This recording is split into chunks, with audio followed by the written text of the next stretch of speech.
You think store-bought candy was the highlight of Christmas in the 1970s? Think again. Mothers transformed their kitchens into candy factories every December, crafting homemade confections that had children pressing noses against windows. Let's dig into 30 Christmas candies Mom made that kids absolutely begged for. Divinity was the cloud-like confection that announced the Christmas season had officially arrived, its snowy white peaks appearing on plates across America every December. Mothers beat egg whites until stiff, then slowly poured in boiling sugar syrup while the mixer ran at high speed, whipping air into the mixture until it turned glossy and held its shape.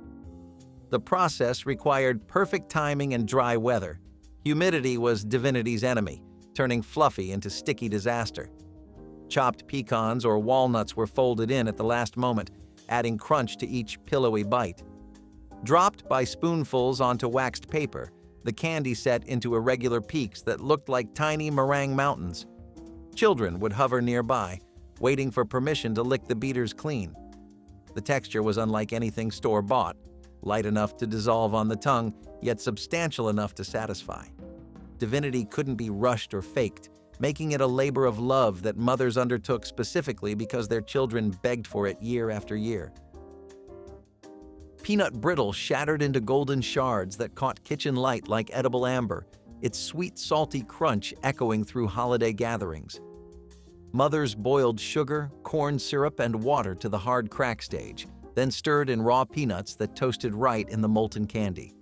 Butter and baking soda were added at the last moment, the soda creating tiny air bubbles that gave Brittle its characteristic texture.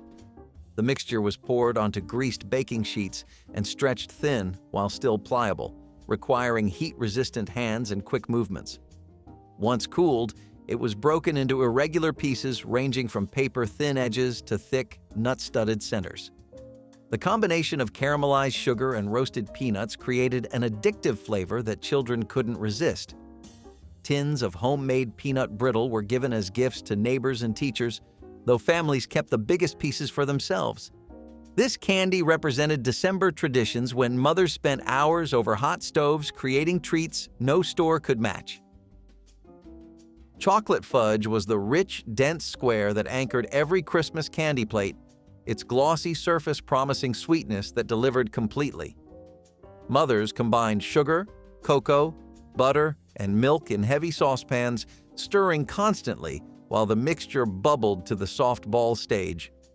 The critical moment came after removing from heat, beating until it lost its shine and began to set required arm strength and patience. Poured into buttered pans and scored while warm, the fudge cooled into perfect squares that were dense, smooth, and intensely chocolatey. Some mothers added walnuts or pecans, while purists kept it plain to showcase the cocoa flavor. The texture separated homemade from store-bought, tender enough to bite through easily yet firm enough to hold its shape. Children would sneak pieces before it fully set, knowing the slightly soft centers were the best part. Chocolate fudge represented the foundation of holiday candy making, the recipe every mother mastered before attempting anything more complicated. Peppermint bark layered dark and white chocolate with crushed candy canes into a festive treat that looked as beautiful as it tasted. Mothers would melt semi-sweet chocolate and spread it thin on waxed paper, letting it set until firm before adding a layer of white chocolate on top. While the white chocolate was still soft, crushed peppermint candy canes were pressed into the surface, their red and white stripes creating holiday color against the creamy background. Once fully hardened, the bark was broken into irregular shards that showed off the distinct layers. Each bite delivered the snap of tempered chocolate followed by cool peppermint that lingered on the tongue. Children loved the contrast of textures and flavors, the way the candy cane pieces crunched against smooth chocolate. Making bark required patience for proper tempering, but rewarded cooks with a candy that looked professional and tasted even better. It became a staple of cookie exchanges and holiday gift boxes, a treat that said Christmas without any words needed. Pralines were the creamy southern confection that melted on the tongue, their caramelized sugar and toasted pecans creating pure holiday indulgence. Mothers cooked sugar, butter, and cream until the mixture reached soft ball stage, then beat in vanilla and whole pecan halves until the candy turned opaque. Spooned quickly onto waxed paper, each praline spread into a flat disc with pecans arranged across its surface. The texture was what made pralines special. Not quite fudge, not quite caramel, but something uniquely smooth that dissolved into buttery sweetness. Families with Southern roots considered pralines essential to Christmas, passing recipes through generations. Children learned to recognize the specific shade of amber that meant the candy was ready, watching mothers work with chemist precision. The smell of cooking pralines filled houses with warmth that captured the entire holiday season. Pralines couldn't be hurried, requiring skill that mothers perfected over years of Christmas candy making. Rum balls were the adult-friendly treat that children begged to taste despite, or perhaps because of, being told they couldn't. Mothers would crush vanilla wafers into fine crumbs, then mix them with cocoa powder, powdered sugar, corn syrup, chopped pecans, and enough rum to bind everything together. The mixture was rolled into small balls, then coated in more powdered sugar, cocoa, or finely chopped nuts. No baking was required, making rum balls perfect for busy December days when ovens were already occupied. The flavor was sophisticated, the rum mellowing as the balls aged and integrating with chocolate and nuts into something complex. Some mothers made batches with less rum specifically for children, though kids always wanted the real thing. Stored in tins, rum balls improved over several days, the flavors deepening and the texture becoming more tender.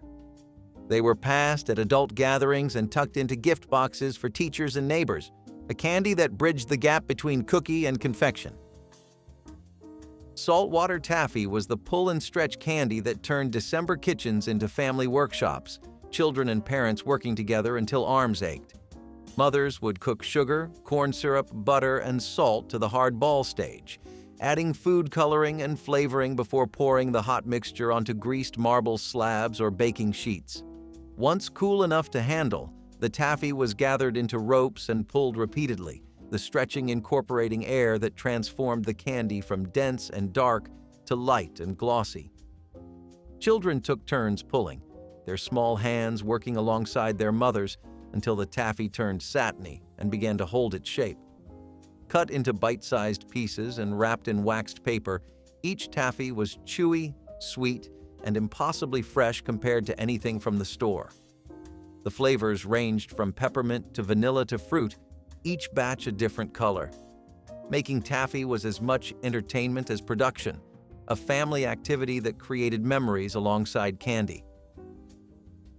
Caramels were the buttery squares that stuck to teeth in the most satisfying way, each piece a study in perfectly cooked sugar and cream.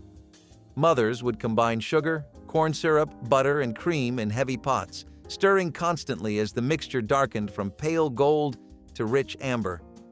The temperature had to reach exactly the firm ball stage. Too soft, and the caramels wouldn't hold their shape. Too hard, and they'd crack teeth. Poured into buttered pans and cooled, the caramel was cut into squares and wrapped individually in waxed paper twisted at both ends. The texture was dense yet yielding, requiring serious chewing that released waves of buttery, slightly burnt sugar flavor. Some mothers added vanilla, others a pinch of sea salt before salted caramel became trendy. Children would unwrap piece after piece, the waxy paper accumulating in pockets and between couch cushions. Homemade caramels represented patience and precision, candies that couldn't be rushed but rewarded every minute of careful attention. Candied orange peel transformed citrus scraps into jewel-like confections that looked almost too pretty to eat but tasted too good to resist. Mothers sliced orange peels into strips, boiled them repeatedly to remove bitterness, then simmered them in sugar syrup until translucent. Drained and tossed in granulated sugar, the peels sparkled like amber gems, their texture chewy and intensely flavored. Some mothers dipped theirs in dark chocolate, the bitter cocoa complementing sweet citrus perfectly. The candy took days to make properly, requiring multiple blanching sessions, but results were unlike anything from stores. Children were often surprised by how much they loved candied peel, expecting bitterness and finding instead concentrated orange sunshine. Arranged on plates alongside other candies, the peels added color and sophistication that elevated the entire spread. This was the candy that showed a mother's dedication, her willingness to transform what others discarded into something beautiful. Coconut haystacks were the quick confection that mothers could make even on the busiest December days, requiring nothing more than melted chocolate and shredded coconut. Butterscotch or chocolate chips were melted carefully, then stirred with sweetened coconut until every strand was coated. Dropped by spoonfuls onto waxed paper, the haystacks set into rough mounds that looked exactly like their farmyard namesakes. Children could help make these, stirring the mixture and dropping candies, learning basics without hot sugar dangers. The texture combined the snap of set chocolate with the chew of coconut, each bite delivering both crunch and softness. Some mothers added chopped nuts or used white chocolate, while others stuck with the classic their own mothers had made. Haystacks were democratic candy, easy enough for beginners, yet beloved enough that skilled candy makers included them on holiday plates. They disappeared quickly at gatherings, their simplicity making them more rather than less appealing. Peanut butter fudge was the creamy cousin to chocolate that children with nut cravings begged for every December. Mothers combined sugar, milk, and butter, cooking the mixture to softball stage before removing from heat and beating in generous scoops of peanut butter. The result was smoother than chocolate fudge, with a melt-in-your-mouth quality that made it dangerously easy to eat too much. Poured into buttered pans and cut into squares, the fudge had a pale tan color that looked almost like caramel but tasted purely of roasted peanuts. Some mothers swirled chocolate through the top, creating marbled patterns that made each piece unique. Children who preferred peanut butter to chocolate considered this their special candy, the one made just for them. The texture was softer than its chocolate counterpart, practically dissolving on the tongue without requiring much chewing. Peanut butter fudge represented the variations mothers created to ensure every child had a favorite on the Christmas candy plate. Hard candy drops were the jewel-toned confections that mothers poured into molds or dropped onto marble slabs, each piece catching light like stained glass. Sugar, corn syrup, and water were boiled to the hard crack stage, then quickly mixed with food coloring and flavoring before being poured into shapes. The process required speed and precision. Hard candy set within minutes and couldn't be reworked once it cooled. Lemon drops glowed yellow, cinnamon discs burned red, and mint rounds sparkled green, creating a rainbow on every candy dish. Children loved sucking on these candies, feeling them slowly dissolve and release intense bursts of flavor. Some mothers used antique molds passed down through generations, pressing candy into shapes of Christmas trees, bells, and stars. The candies kept for weeks in tins, making them perfect for gift-giving and stocking stuffers. Hard candy drops required mastering high-temperature sugar work, a skill that separated casual candy makers from serious Christmas confectioners. Chocolate-covered cherries were the elegant confection that felt almost too fancy for home kitchens, yet mothers across America crafted them by the dozen each December. Maraschino cherries were drained and wrapped in fondant, a sweet, creamy mixture that would eventually liquefy inside the chocolate shell. Each wrapped cherry was dipped in tempered chocolate and set on waxed paper to harden. The magic happened over the following days as enzymes in the fondant converted sugar into liquid, creating that distinctive syrupy center. Children learned patience waiting for chocolate-covered cherries to properly ripen, knowing that fresh-dipped candies were too firm and needed time. The first bite through the chocolate shell released sweet cherry juice that mixed with creamy fondant. These candies appeared in fancy boxes at department stores, but homemade versions were fresher, with plumper cherries and thicker chocolate. Mothers took pride in creating something that looked store-bought but tasted infinitely better. Maple cream candy was the New England specialty that spread across America as families moved and carried recipes with them. Pure maple syrup was boiled to soft ball stage, then cooled and stirred vigorously until it transformed from glossy liquid to opaque, creamy solid. The stirring required patience and arm strength, as the maple crystallized slowly over many minutes of constant motion. Poured into molds or spread in pans and cut into squares, the candy had a texture somewhere between fudge and butter, melting instantly on the tongue.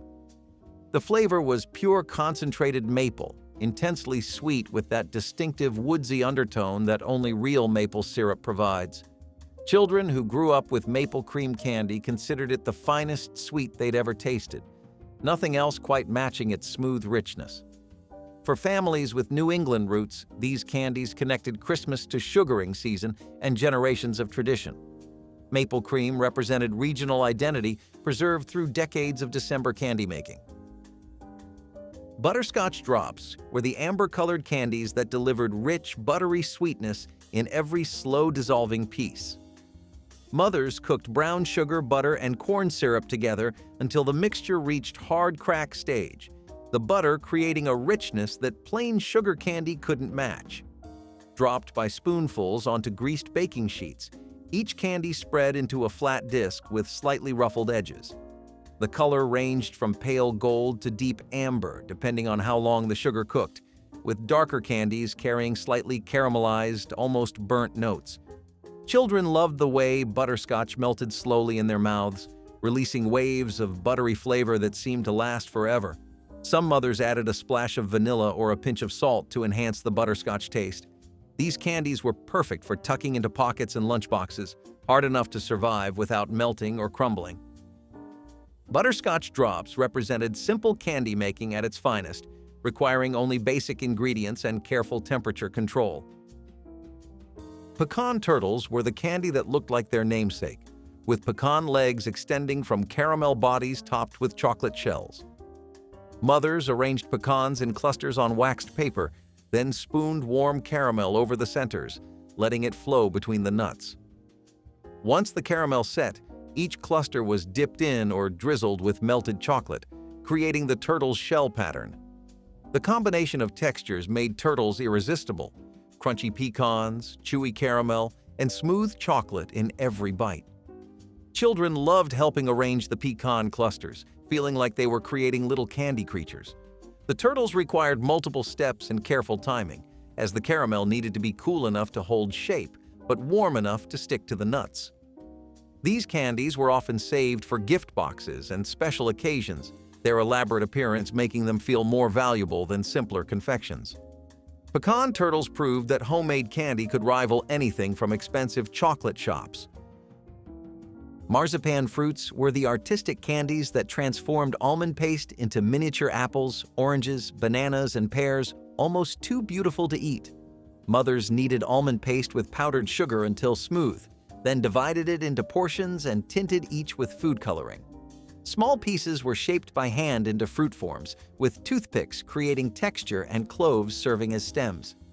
The finished fruits were sometimes brushed with egg white for shine or dusted with colored sugar for sparkle. Children were fascinated by how realistic the tiny fruits looked, lined up on plates like produce from a fairy tale market. Making marzipan required patience and artistic skill, each fruit taking several minutes to shape properly. The flavor was intensely almond, sweet, and slightly chewy with that distinctive paste texture. These candies appeared at fancy holiday parties and were given as special gifts to neighbors and friends. Marzipan fruits showed that candy making could be true artistry. Penoche was the brown sugar fudge that Northeastern families considered essential to Christmas, its maple-like flavor distinguishing it from ordinary chocolate versions. Mothers cooked brown sugar, cream, and butter to soft ball stage, then beat in vanilla and sometimes chopped walnuts until the mixture turned creamy and thick. The brown sugar gave Penoche a distinctive caramel undertone that was richer and more complex than white sugar could provide. Poured into pans and cut into squares, the fudge had a lighter color than chocolate but an equally satisfying texture. Children who grew up with Penoche often preferred it to chocolate fudge, finding its flavor more interesting and less intense. The candy was particularly popular in areas where maple production made brown sugar flavors familiar and beloved. Penoche recipes were often closely guarded, with each family claiming their version was best. This fudge represented regional candy traditions that mothers preserved through generations of December kitchen work. English toffee was the shatteringly crisp candy that coated kitchens in butter-scented clouds every time mothers made a batch. Sugar and butter were cooked together until deeply caramelized, then poured thin onto baking sheets and topped with melted chocolate and crushed almonds while still warm. The toffee had to reach exactly the right temperature. Too low and it stayed chewy, too high and it turned bitter. Once cooled, it was broken into irregular shards that ranged from paper-thin edges to thick, nutty centers. The texture was what made English toffee special, shattering between teeth before melting into buttery sweetness on the tongue. Children loved the combination of crispy toffee, smooth chocolate, and crunchy almonds in every bite. These candies were often packaged in decorative tins for gift-giving, their homemade quality impressing recipients who knew how difficult proper toffee could be. English toffee represented the pinnacle of sugar cooking skill in many Christmas candy traditions. Martha Washington candy was the chocolate-covered confection filled with sweetened coconut and condensed milk that children found irresistible. Mothers mixed shredded coconut with sweetened condensed milk, butter, and powdered sugar, then chilled the mixture until firm enough to roll into balls. Each ball was dipped in melted chocolate and set on waxed paper to harden, creating smooth, dark shells around creamy white centers. The texture contrast was immediate, chocolate snapping to reveal soft, intensely sweet coconut filling. Named for the First Lady, these candies carried a sense of American tradition and patriotic pride. Children loved helping roll the coconut mixture, their small hands creating balls of varying sizes that mothers then perfected. The candies kept well in cool places, making them ideal for gift boxes and holiday cookie plates. Martha Washington candy was often a mother's secret weapon, simple enough for beginners but impressive enough to earn compliments from experienced bakers. Fantasy Fudge was the miracle recipe that appeared on marshmallow cream jars and made foolproof fudge accessible to every mother. The recipe combined sugar, butter, and evaporated milk with chocolate chips and marshmallow cream, eliminating the tricky temperature monitoring that traditional fudge required. Mothers boiled the sugar mixture for exactly 5 minutes, then stirred in the chips and cream until everything melted into glossy perfection. The result was smoother and creamier than old-fashioned fudge, with a texture that practically melted on the tongue.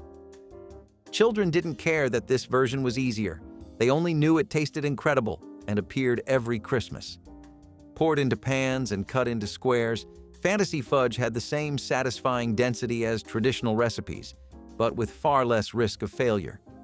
The recipe spread through communities during the 1970s, photocopied and shared between friends. Fantasy Fudge democratized candy making, proving that delicious homemade treats didn't require years of practice. Buckeyes were the peanut butter balls dipped in chocolate to resemble Ohio's state nut, with their signature spot of tan peeking through dark coating. Mothers mixed peanut butter with butter, powdered sugar, and sometimes crispy rice cereal until the mixture was firm enough to roll. Each ball was chilled, then skewered with a toothpick and dipped into melted chocolate, leaving the top exposed. The two-tone appearance made Buckeyes instantly recognizable, their name honoring the Buckeye tree whose nuts they resembled. Children loved the combination of smooth peanut butter filling and crisp chocolate shell, often eating them in 2 bites to appreciate each texture separately. The candies were particularly beloved in Midwestern families, where Buckeye trees grew and state pride ran strong. Making Buckeyes became a family assembly line, with children rolling balls while mothers handled the hot chocolate. These candies proved that regional traditions could spread nationwide when the flavor was this good. Ribbon candy was the impossibly thin, ruffled confection that looked like frozen silk and required true artistry to create. Molten sugar was pulled and folded repeatedly until it developed a satiny sheen, then stretched into long ribbons and pleated while still pliable.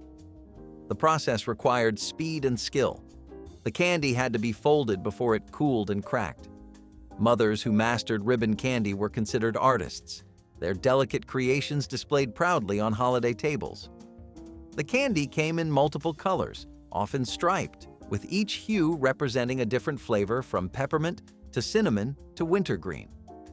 Children were warned to handle ribbon candy carefully, its thin edges fragile as glass. Eating it meant carefully breaking off pieces that shattered and dissolved, releasing intense sweetness. Ribbon candy appeared in decorative tins at fancy stores, but homemade versions were fresher and more impressive. This candy represented the highest level of Christmas confectionery skill. Popcorn balls were the crunchy, sweet spheres that mothers shaped by hand every December, their sticky surfaces catching both popcorn and children's attention. Freshly popped corn was drizzled with hot sugar syrup flavored with vanilla or molasses, then quickly gathered and pressed into balls while still warm enough to hold together. The process required buttered hands and high heat tolerance, as the syrup needed to be hot enough to coat evenly. Once cooled, each ball was wrapped in waxed paper or cellophane tied with ribbon, ready for giving. Children loved the combination of salty popcorn and sweet coating, the way each ball crunched and stuck slightly to teeth. Some mothers tinted their syrup with food coloring, creating red and green balls for the holidays. Popcorn balls appeared at school parties, church gatherings, and on doorsteps as gifts for neighbors. They represented accessible candy making that families could do together. Chocolate truffles were the sophisticated confection that mothers rolled by hand, each ganache center coated in cocoa or nuts. Heavy cream was heated and poured over chopped chocolate, then stirred until smooth and chilled until firm enough to scoop. Small portions were rolled quickly between palms, the warmth of hands softening the ganache, then immediately coated in cocoa powder, chopped nuts, or more melted chocolate. The texture was what made truffles special, that moment when the coating gave way to silky, intensely chocolatey centers. Children considered truffles grown-up candy, something to be savored rather than grabbed by the handful. Mothers who made truffles often experimented with flavors, adding orange zest, coffee, or liqueurs to the ganache. The candies looked professional but required no special equipment, just quality chocolate and patience. Truffles represented European sophistication brought into American kitchens, proving that elegant confections could be homemade. Date nut roll was the old-fashioned candy that combined chewy dates with crunchy walnuts in a log that sliced into pinwheel rounds. Mothers cooked sugar, milk, and butter to soft ball stage, then stirred in chopped dates that softened in the hot mixture. Walnuts were added along with vanilla before the candy was turned onto a damp towel and rolled into a log shape. Once cooled, the roll was sliced to reveal spirals of date-studded candy, each piece chewy, nutty, and intensely sweet.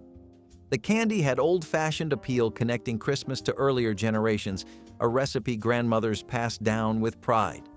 Children sometimes needed convincing to try it, but once they did, the unusual texture and flavor won converts. The candy kept well wrapped in waxed paper, ideal for holiday gifts. Date nut roll proved that Christmas candy didn't need chocolate to be beloved. Anise hard candy was the licorice-flavored confection that divided families into passionate lovers and determined avoiders. Mothers boiled sugar to hard crack stage, then added anise oil that filled kitchens with its distinctive medicinal sweet scent.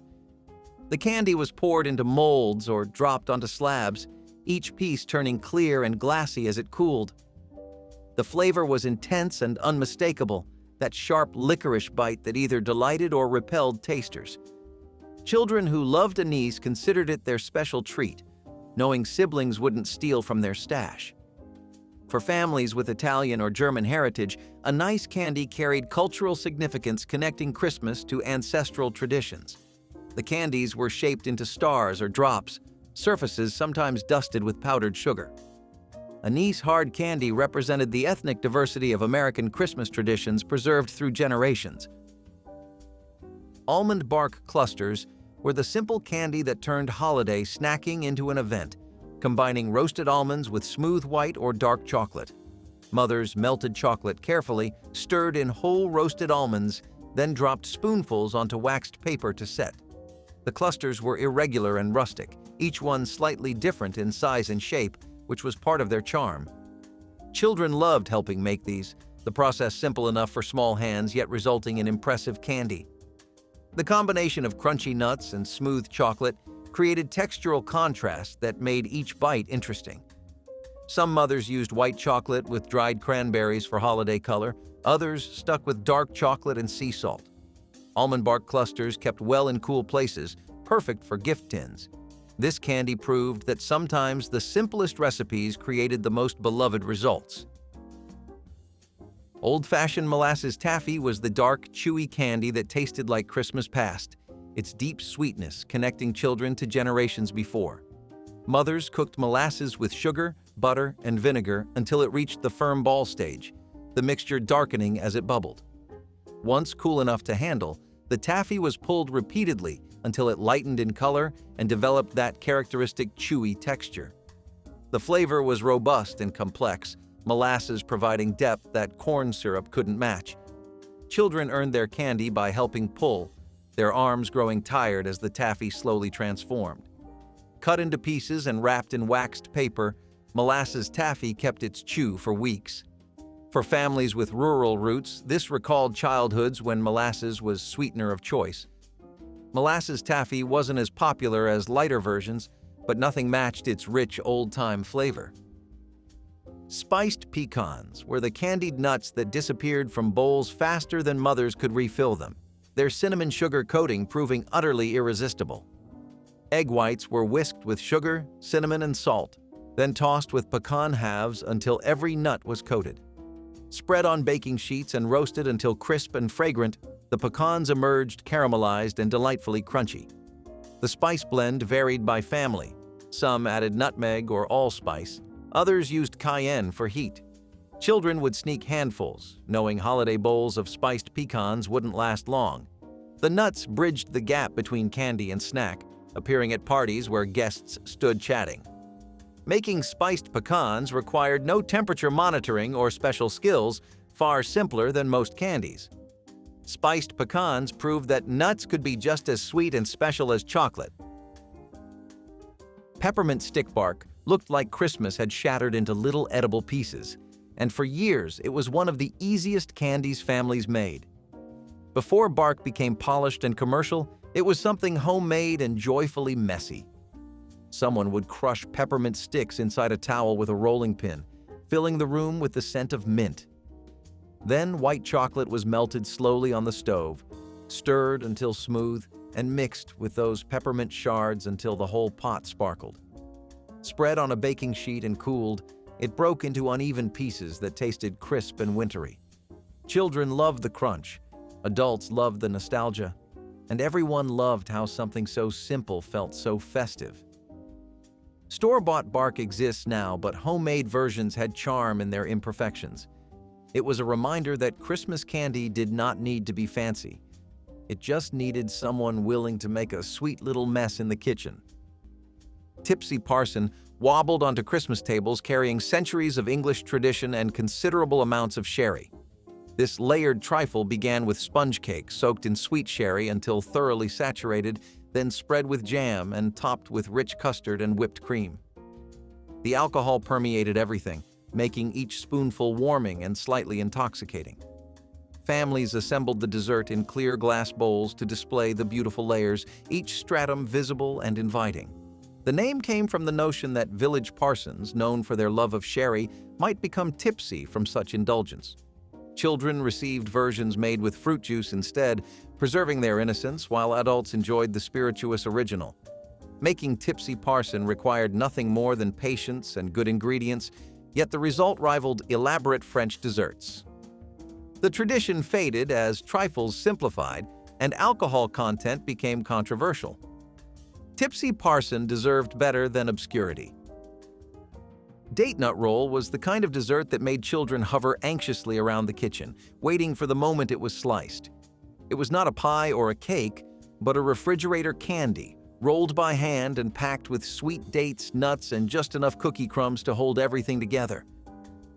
Families made it weeks before the holiday, storing it away in wax paper like treasure hidden in the back of the fridge. When you sliced it, the spirals of sticky fruit and crunchy nuts made every piece look like a tiny stained glass window, and the taste was just as memorable. It was sweet without being overwhelming, rich without being heavy, and easy to stretch for a crowd when money was tight. Making it was a labor of love, requiring time and patience that people no longer make space for. As store-bought candy boxes and pre-made sweets filled the shelves, the roll faded away, Seen as too old-fashioned or too fiddly for modern kitchens, but back then it symbolized celebration, care, and the quiet excitement of a holiday dessert pulled from a cold shelf on a chilly evening. A little forgotten, maybe, but never undeserving of its place at the table.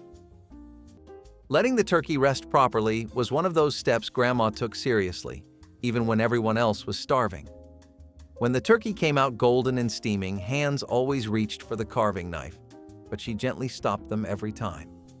She covered the bird loosely and let it sit so the juices could settle back into the meat. She never rushed this part. While it rested, she checked the rolls, stirred the gravy, or finished a side dish. The kitchen moved around her, but she stayed focused on that pause she believed in so deeply. And when she finally carved the turkey, the slices came out tender and juicy, proving her point without a word. Even the hungriest person admitted the wait was worth it. That quiet patience reflected how she treated the whole holiday. She knew rushing never made anything better. Peanut brittle was one of those candies that made a whole neighborhood smell like Christmas the moment someone poured that molten sugar onto a buttered pan. You could hear it before you saw it too, that sharp crack when someone tapped it with the back of a spoon to test if it had cooled. Back then, making peanut brittle was basically a holiday event that pulled the whole family into the kitchen, whether they planned to help or not.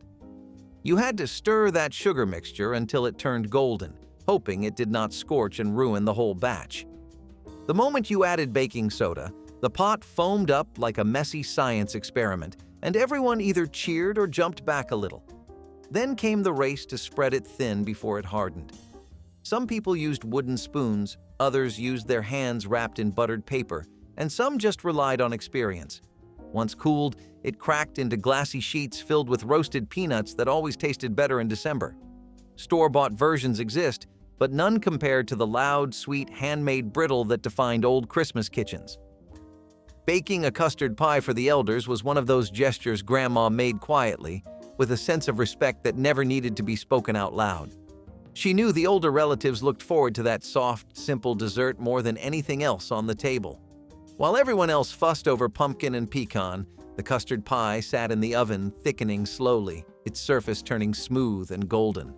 She whisked the filling gently, poured it carefully, and baked it with a patience she rarely needed for any other dish.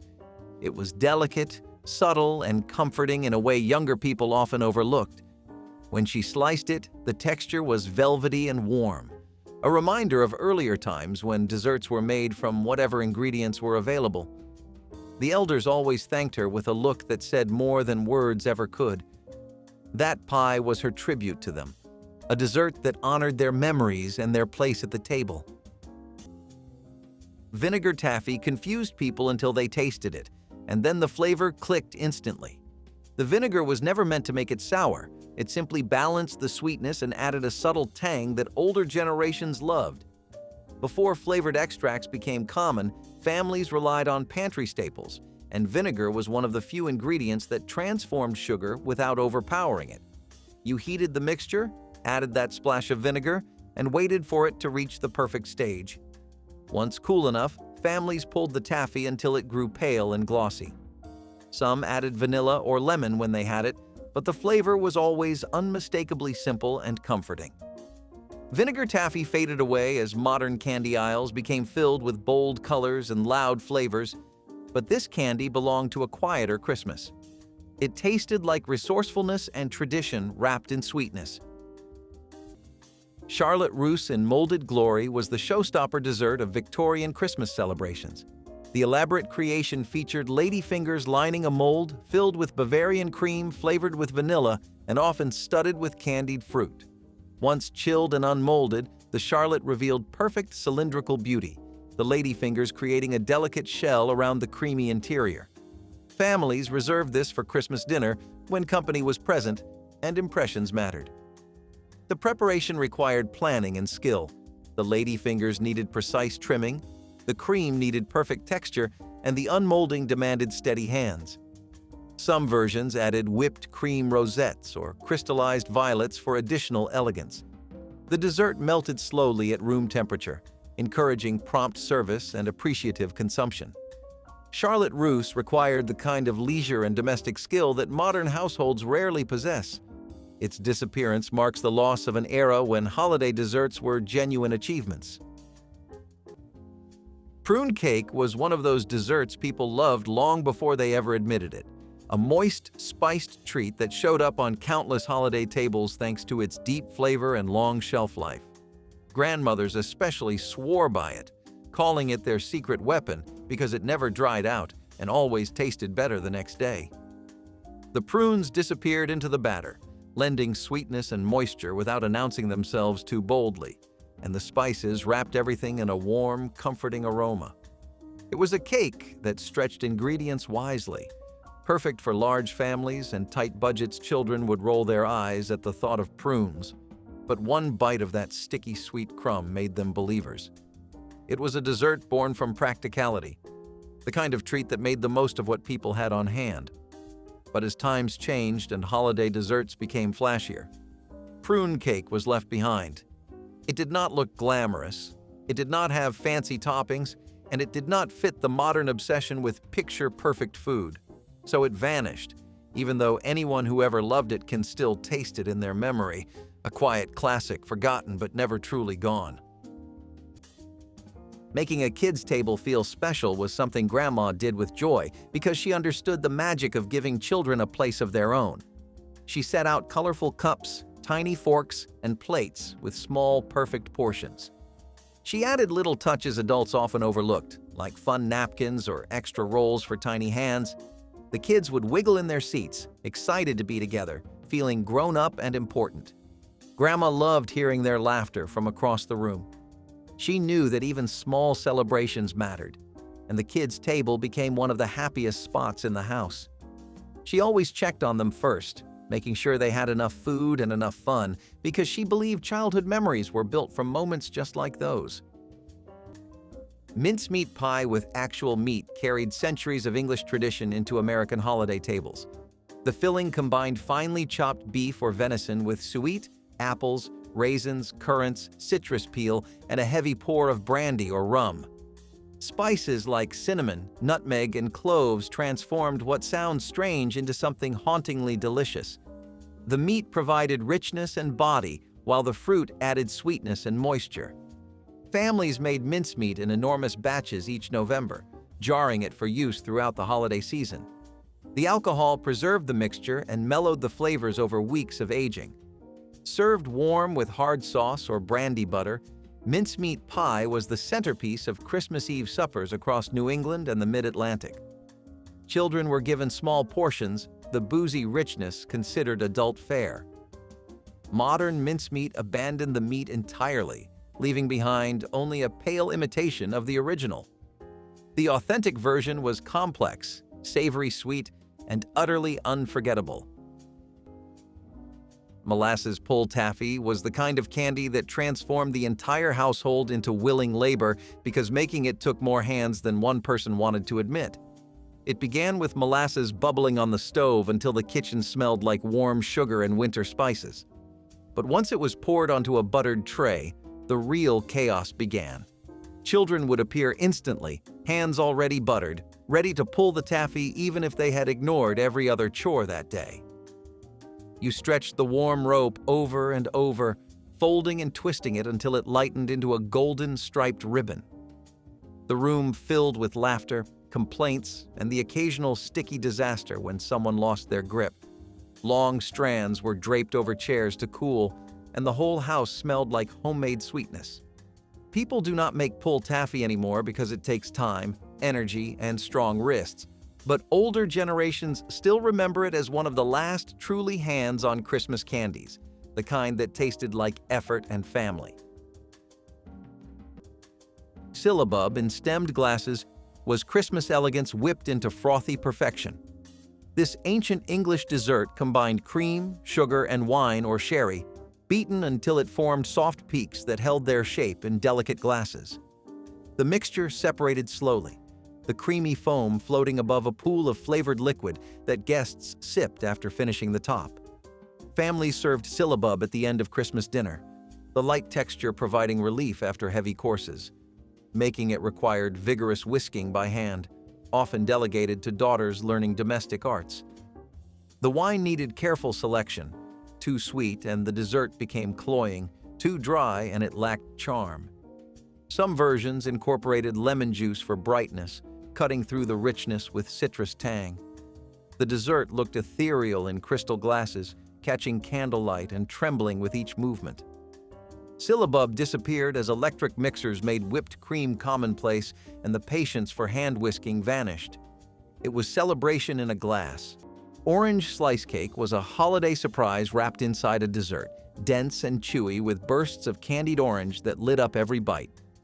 People loved making it because it felt playful, different from the usual pies and puddings. The chopped orange candy slices melted slightly in the oven, blending with nuts, coconut, and a rich batter to create a texture unlike anything else on the table.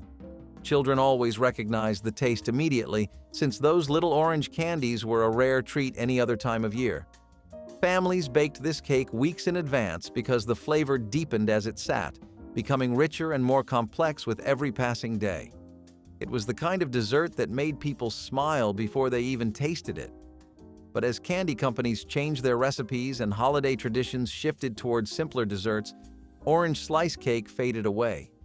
It was too old-fashioned, too sweet, too heavy for modern tastes, and eventually it disappeared from cookbooks and memories alike.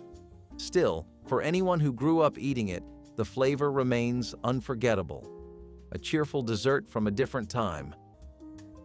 Cooking enough food for a small army was one of Grandma's proudest Thanksgiving traditions, even though she claimed it was simply practical. She believed leftovers were part of the holiday, part of the comfort, part of the rhythm of the season. So she cooked as if the entire neighborhood might drop by at any moment. Pots simmered on every burner. Dishes crowded every countertop. The refrigerator was always filled to the back with casseroles waiting their turn in the oven. She made 2 of things most families made 1 of, and sometimes she made 3 just to be sure. People laughed and teased her about it, but they also packed leftover plates with gratitude before leaving. She knew that food carried the celebration beyond the day itself, stretching the warmth of Thanksgiving into the rest of the week. And she also knew that running out of anything would have felt disappointing, even if no one said it out loud. Her abundance was her love made visible. She cooked big because she loved big. And when everyone left with containers full of turkey, potatoes, pie, and rolls, she looked satisfied in a quiet way, like the holiday had unfolded exactly as it should. Her feast fed people long after they stood up from the table, and that was her version of perfection. Potato candy rolls were the kind of Christmas treat that made people raise an eyebrow until they tasted one, and then suddenly they wanted the recipe like it was magic. These candies came from a time when nothing went to waste, not even leftover mashed potatoes. Mothers mixed those cold potatoes with powdered sugar until a dough formed, something that amazed every child watching. After rolling it flat, they spread peanut butter on top and rolled it into a tight log. Sliced into spirals, each piece looked like a fancy cookie, even though it was made from the humblest ingredients. Children loved them, adults appreciated them, and they were perfect when budgets were tight, but spirits were high. Today, people turn their noses up at the idea, forgetting what creativity and resourcefulness can taste like. But anyone who grew up with those sweet little spirals knows they had a charm no store-bought candy could ever match. Floating Island drifted onto Christmas tables as clouds of meringue atop golden custard seas. Soft meringue was poached in milk, then floated on chilled custard made rich with egg yolks and vanilla. The contrast was everything.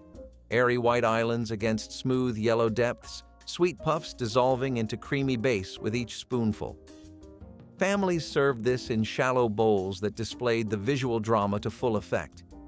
Making the meringue required gentle handling, the poaching demanding careful temperature control to prevent collapse.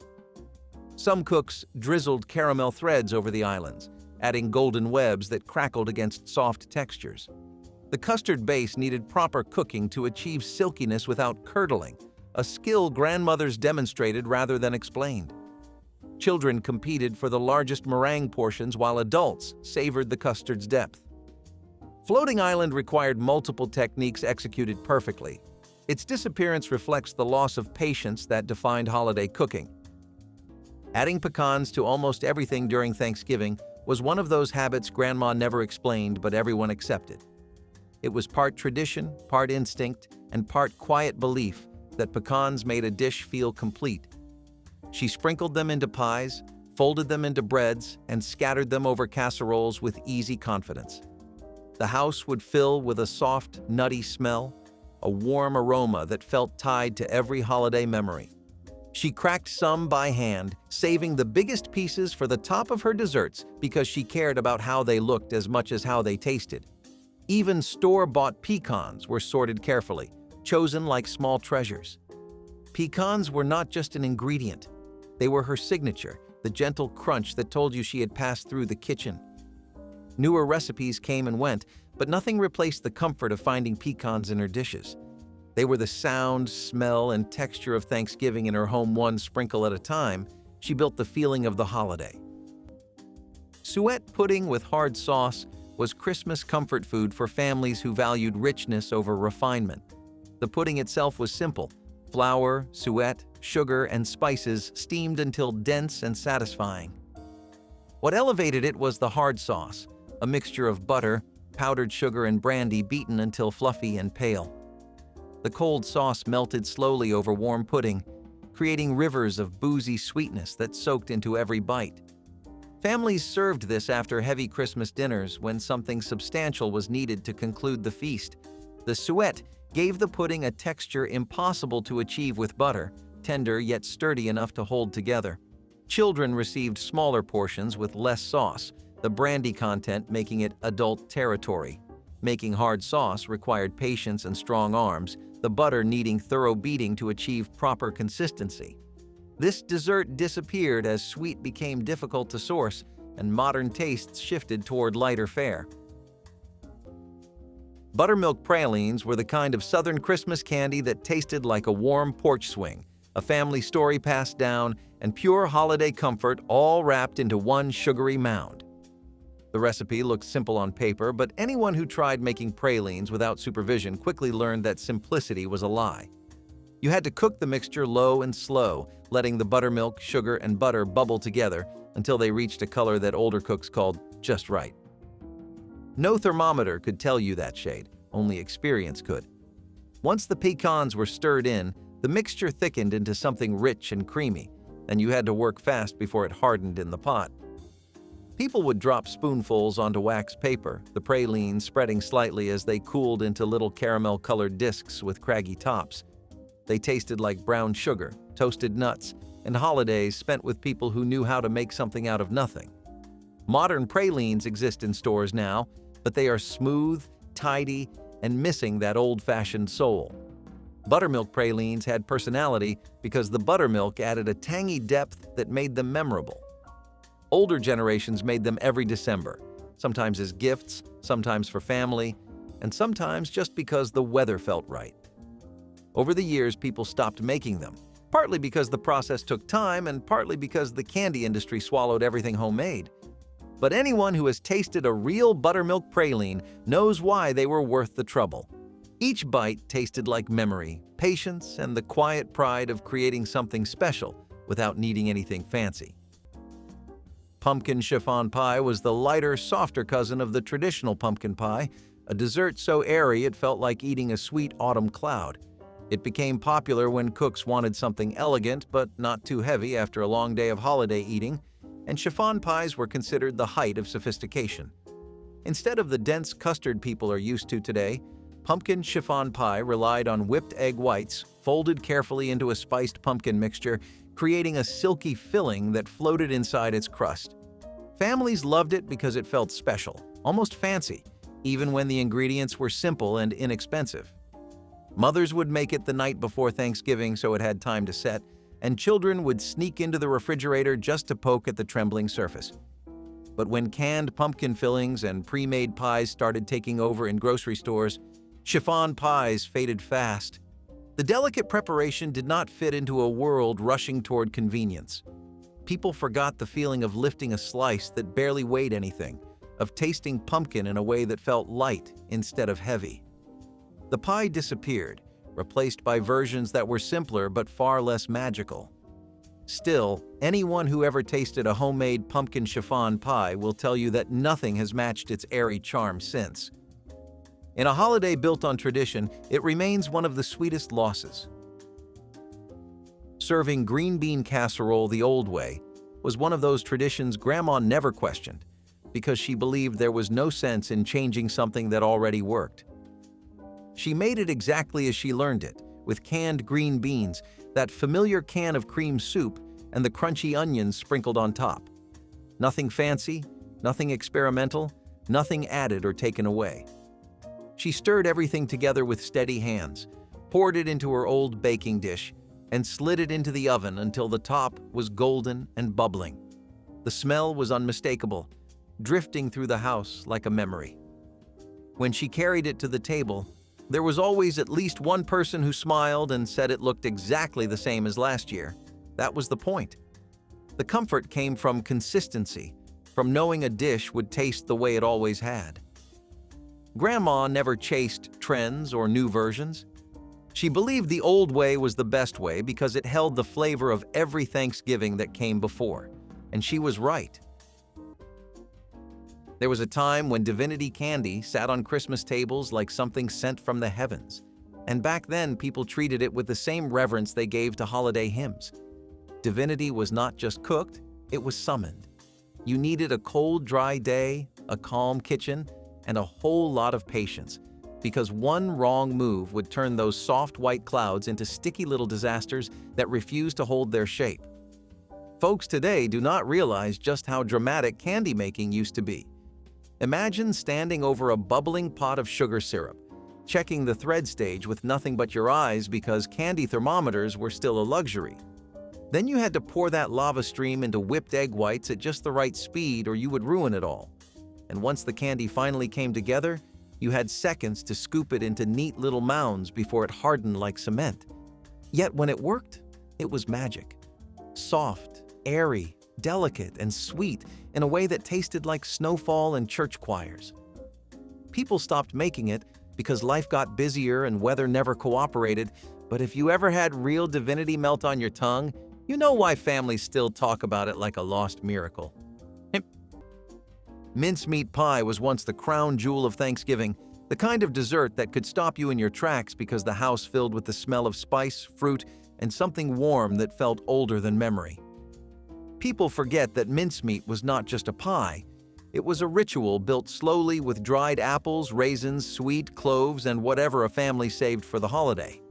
It was about turning humble ingredients into something that tasted like celebration even when times were thin. Grandmothers made it by instinct, each slice slightly different depending on the year's harvest. Kids wrinkled their noses at the idea of suet, but one bite of that sticky, rich filling turned anyone into a believer. It demanded patience and trust in the old ways, which is why it faded once canned fillings and pre-made pies appeared. The world sped up, and mincemeat pie did not fit into a life lived in a hurry. Today, most people have never tasted it at all, but anyone who makes it from scratch understands why older generations fought to keep the recipe alive. Dense, spiced, comforting, and bold, it held on to tradition even as the world changed. Handwritten recipe cards pulled from a tin box were one of Grandma's most treasured tools, even though she never treated them like anything fragile. The box was old, dented, and faded, but inside lived the entire memory of her kitchen. Each card carried soft edges, smudges of flour, and notes written over years of trial and adjustment. She pulled the box down every Thanksgiving, sorting through the cards quickly until she found the right one. Sometimes she read it carefully. Other times, she just glanced, using it more as a reminder than a guide. Kids loved asking about the cards, and she always let them hold one gently, smiling as they traced the handwriting. Those cards held her patience, her practice, and the wisdom she inherited from cooks before her. No digital recipe could ever replace their warmth or their history. Every dish she made felt touched by that old tin box. Maraschino cherry fudge was the Christmas candy that looked like it belonged in a stained glass window, thanks to those bright red cherry pieces inside every square. You saw it at potlucks and family gatherings, always stealing attention from the cookies around it. Making it started with warming condensed milk with chocolate until thick and glossy, and then came the cherries. Someone would chop them into tiny pieces, their syrup staining cutting boards and fingertips alike. When stirred in, the fudge turned swirled and festive, bubbling softly as it thickened. Once cooled, it formed creamy slices that tasted cheerful and sweet in a way modern desserts rarely do. People stopped making it because trends changed and polished desserts took over, but this fudge had personality. It was bold, bright, messy, and joyful, and every bite tasted like childhood Christmas. Which Christmas candy did your mother make that you still crave today? Share your sweetest memories in the comments, hit that like button, and subscribe so we can keep these delicious traditions alive.